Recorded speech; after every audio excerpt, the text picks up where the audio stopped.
Pour cela, on va dans le livre de Daniel, chapitre 12, au verset 1. Dans Exode 32, 32 à 33, il est question d'un livre où on inscrit les noms des gens.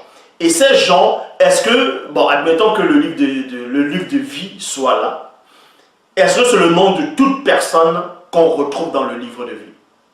Est-ce que c'est le nom de toute personne qu'on retrouve dans le livre de vie? Est-ce qu'il y a les animaux? Est-ce qu'il y a le nom des animaux qu'on peut trouver dans le livre de vie? Point d'interrogation, on va donner l'explication de tout ceci. Donc, dans Daniel chapitre 12, au verset 1, il est dit: en ce temps-là se lèvera Michael, le grand chef, le défenseur des enfants de ton peuple. Ce sera une époque de détresse telle qu'il n'y en a point eu de semblable depuis que les nations existent jusqu'à cette époque. Point. En ce temps-là, ceux de ton peuple, ceux de ton peuple, ceux de ton peuple, et non ceux de toutes les nations, mais ceux de ton peuple qui seront trouvés inscrits dans le livre seront sauvés. Qui seront trouvés inscrits dans le livre seront sauvés. Ça veut dire quoi ici? Qu'est-ce que ça veut dire? C'est la même chose quand vous lisez dans le livre de l'Apocalypse chapitre 20 à partir du verset 12, où on dit celui qui est assis sur le grand trône blanc, il y avait des livres, tout ça devant lui, et chacun fut jugé selon ses œuvres, quiconque ne fut pas trouvé écrit dans le livre de vie. La révélation que je vais vous donner aujourd'hui, ça va vous troubler, ça va constiper beaucoup de personnes, ceux qui ne sont pas assis dans les Écritures et ceux qui n'aiment pas la sanctification. On va entrer plus en profondeur. Bon, regardez un peu, il y a deux temps ici. D'abord, comme vous lisez dans Exode 32, 32 à 33, on vous dit que il y a des gens, en tout cas le peuple d'Israël, là, selon la Bible actuelle, les noms étaient inscrits dans le livre de vie. Moïse le savait. C'est pour cela qu'il dit qu'on efface aussi son nom du livre de vie, plutôt du livre. Et maintenant, ce Seigneur-là lui répond, il dit, c'est celui qui a péché contre moi que j'effacerai dans le futur. Donc, ce Seigneur-là montre à Moïse qu'au moment où, dans le présent de Moïse, où il est en train de parler, les noms des enfants d'Israël qui ont péché dans le présent, on n'a pas encore effacé les noms. Mais c'est dans le futur qu'on effacera les noms. Or, dans Daniel chapitre 12, on vous dit quoi? C'est ceux qui seront trouvés inscrits dans le livre qui seront sauvés. Ceux qui seront trouvés inscrits. Ça veut dire que quand on donne la révélation ici à Daniel, ça voudrait dire que ceux qu'on va trouver inscrits, les noms ne sont pas encore inscrits actuellement. Et par rapport aux œuvres de la foi qui vont manifester, c'est là où les noms seront trouvés. Là-bas, point d'interrogation. Mais on va décortiquer tout ça. On va entrer plus en profondeur. Dans Psaume, chapitre 69, au verset 28, il est dit, Bible en français courant, enregistre toutes les fautes, virgule, et qu'il ne trouve jamais ton approbation. Donc, c'est la prière, c'est l'intercession de quelqu'un qui avait mal, qui avait des ennemis, qui avait des contradicteurs, qui avait des gens qui lui voulaient du mal. Il a commencé à prier contre eux. Il a prié contre ses ennemis.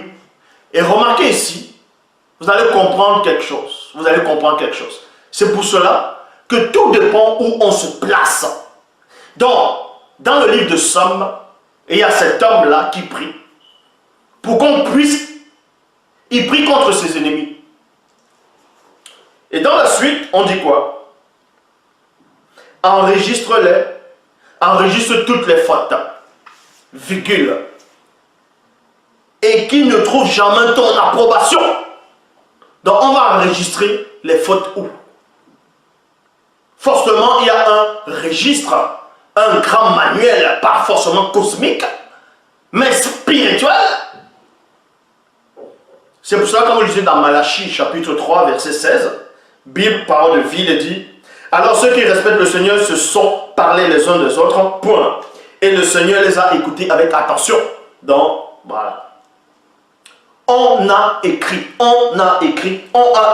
devant lui les noms de ceux qui respectent et qui l'honorent. Donc on dit encore, quand on écrit quelque part devant ce Seigneur-là, de la Bible actuelle classique, le nom de ceux qui l'honorent dans le visible. Donc on écrit le nom de ceux qui l'honorent dans le visible. Maintenant, ceux qui l'honorent pas dans le visible, forcément, là où on écrit les noms de ces gens, les noms ne vont pas figurer dedans. Et c'est quoi? On écrit ça où? Dans la traduction David Martin, il est dit, plutôt traduction Louis II, il est dit, et un livre de souvenirs. Donc on vous apprend que c'est un livre, mais de souvenirs, fut écrit devant lui pour ceux qui craignent et ceux qui honorent son nom. Psaume, chapitre 69, au verset 29. Mais avant d'aller dans le verset 29, on repart du verset 28, dans Psaume 69, 28, il est dit, enregistre leur faute, virgule, et qui ne trouve jamais ton approbation. Donc on dit cela que c'est un homme, on va dire comme ça, de Dieu, qui est en train de prier contre ses ennemis. Pour qu'on puisse pas pardonner les fautes. Mais c'est qui ces ennemis-là, réellement? Ces ennemis-là, c'est qui ces ennemis-là? Vous allez voir maintenant, on va vous montrer. Dans une autre conscience. Où on se place maintenant. Dans le verset 29, il est dit dans la Bible du rabbinat français Arnaud Kahn, qu'il c'est qui? C'est les ennemis de cet homme de Dieu qui a prié contre eux dans le verset 28 de Psaume 69. Donc, qu'il soit effacé du livre des vivants. Beaucoup de personnes ont lu ce passage sans réellement comprendre ce que ça veut dire. Donc, on dit qu'il y avait un homme à l'époque qui avait beaucoup d'adversaires, qui avait des ennemis, et lui marchait selon le verbe. Et à un moment, pendant sa prière, pendant sa lamentation, pendant ses intercessions, il a commencé à crier, à pointer du doigt à ses ennemis, à ses adversaires, à ses contradicteurs. Il les a pointés du doigt. Il a dit, cela enregistre les fautes. Enregistre les fautes. Et aussi, efface les noms dans ton livre.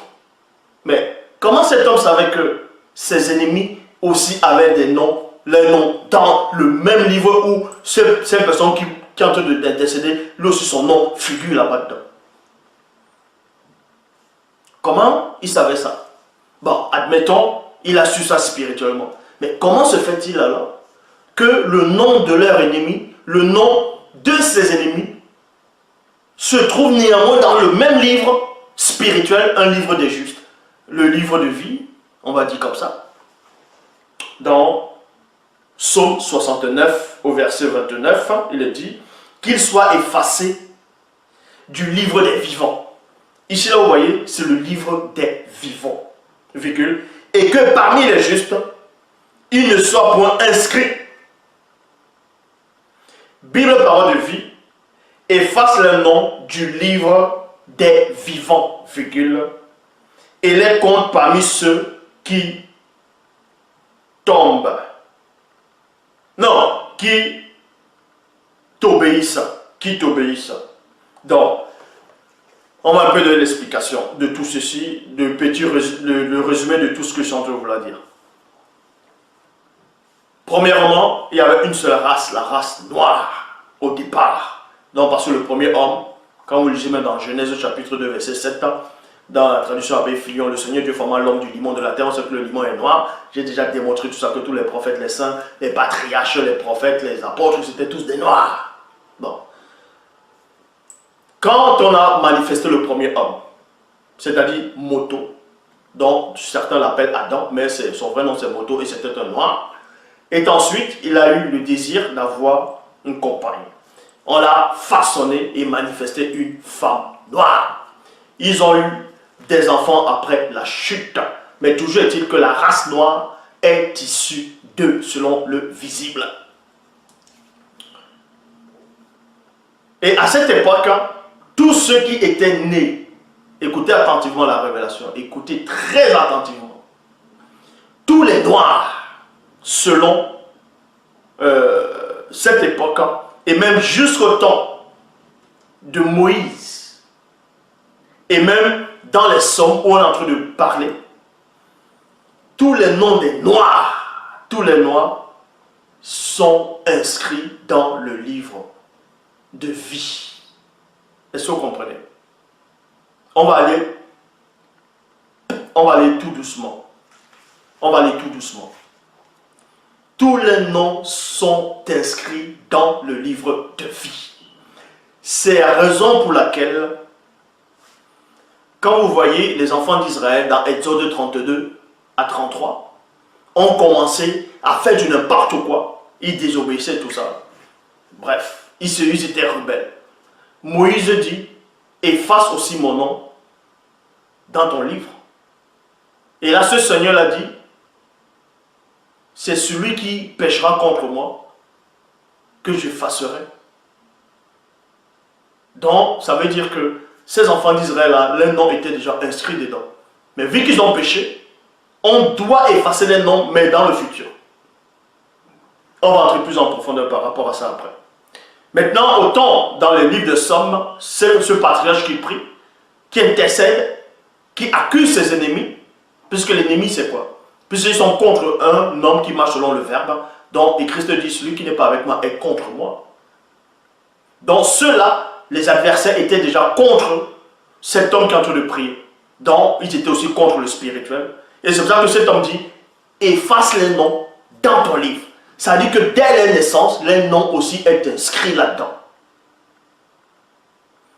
Ça n'a rien à voir dans ce que vous appelez le Nouveau Testament, où il est dit que vous étiez avec moi avant la fondation du monde. Et même aussi un autre passage où on dit, dans un livre, bon, on ne va pas dire comme ça, et que, en gros, c'est celui, tous ceux qui n'ont pas été inscrits depuis la fondation du monde, c'est ceux-là qui vont périr.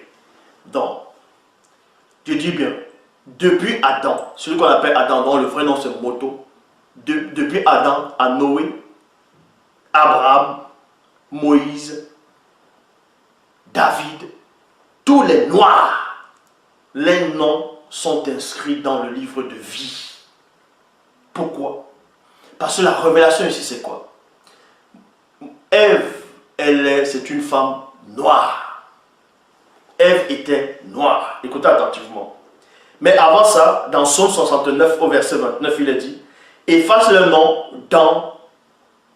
du livre des vivants. Mais c'est qui les vivants? C'est pas tout le monde qui est vivant.